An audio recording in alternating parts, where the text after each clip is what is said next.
Hello, New Stoics. This is Tim. Today I want to talk about a slightly controversial topic, and that is the difference between the common usage of the word Stoic, which is usually with a small s, versus the philosophy and the lifestyle of Stoicism and being a Stoic.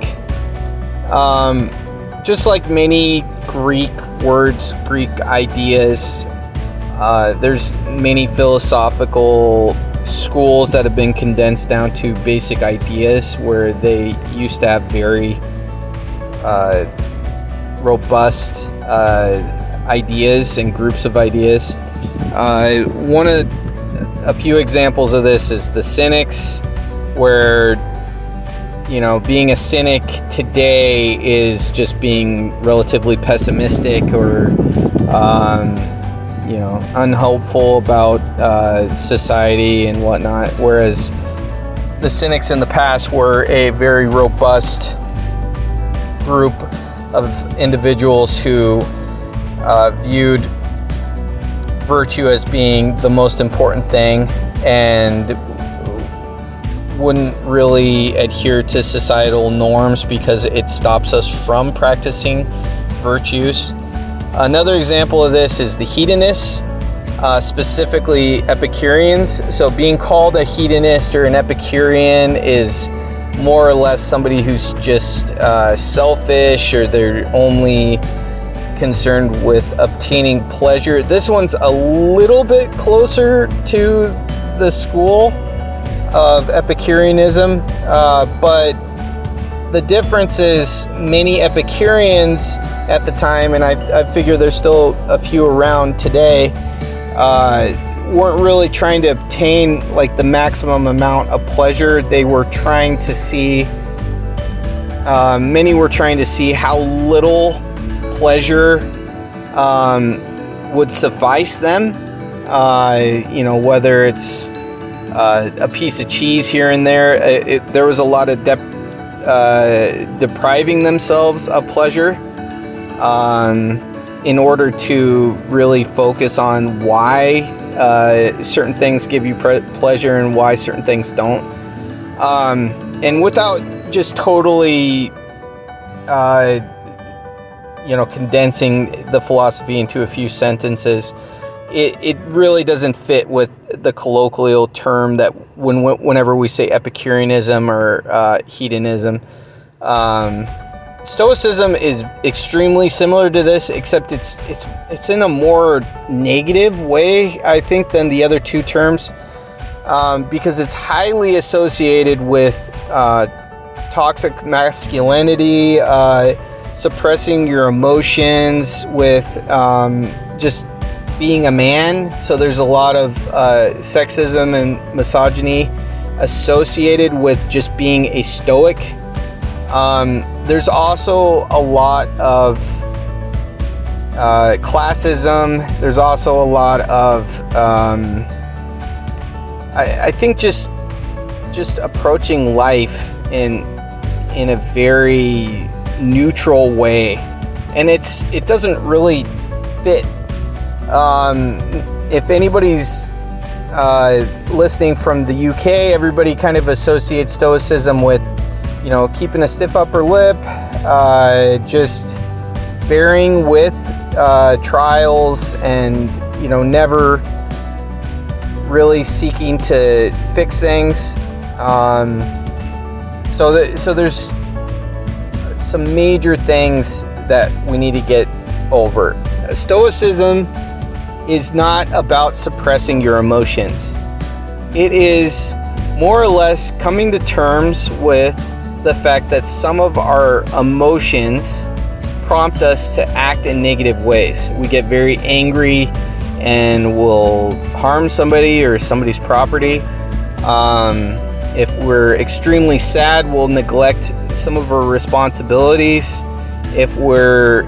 Even if we're extremely happy, sometimes we'll be very carefree and forget about our obligations. All these things, even relatively positive emotions, can affect us in a negative way. the next thing is Stoicism is not just being submissive. In fact, it's quite the opposite. Our adherence to the four virtues, which are justice, moderation, courage, and wisdom, are very set in stone ideas within the ideology. In fact, if you don't value these virtues, if you don't apply it to your ethical set, so to speak, if you don't think understanding and applying these virtues to your life are important, you are definitely not a Stoic. And I know it may seem negative for me to say that, but I feel like it is important enough that we need to adhere to these things. So if you really truly find yourself in an unfortunate situation, and that situation is within your control, you have an obligation to change that situation for the better. So that goes with political action. That goes with if you have just a terrible landlord, or if you have a boss who's exploiting you. All these things are things that you should address. They're not something you should bear through, and it's all within the dichotomy of control. One of the last things that I want to cover is Stoicism is not just an only male ideology. And I will be the first one to tell you that if you read the old Stoics, if you read Seneca, Epictetus, Marcus Aurelius, there's a lot of associations with big S Stoicism being combined with being masculine. But in this modern time, in modern Stoicism, and with our modern understanding of the philosophy and psychology, and just understanding that men and women are equal in almost every way, outside of some men tend to be a little bit bigger than others, than women. Some women tend to be a little bit less strong.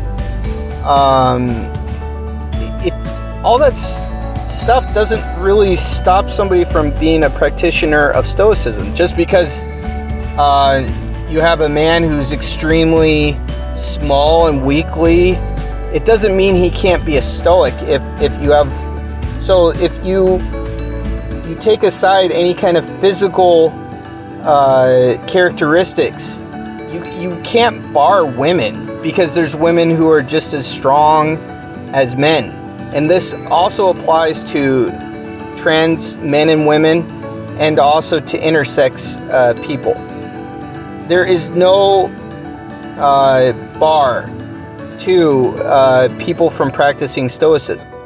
So it's one of those situations that small s Stoicism and big S Stoicism kind of are the same, but we've made a lot of changes.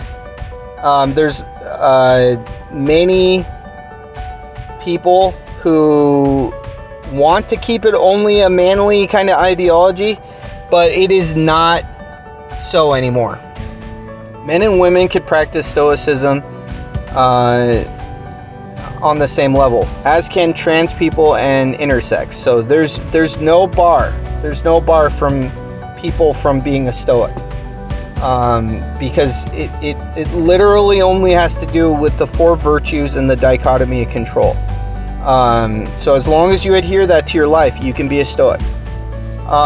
That's my basic video today. I'm trying to get into the habit of creating more videos, but the main thing is, the only way I could really do that is if you guys like, subscribe, and please share this channel to your friends. I have a Twitter account that I'll link, but just make sure and tell as many people as you can, so that the new Stoics can grow.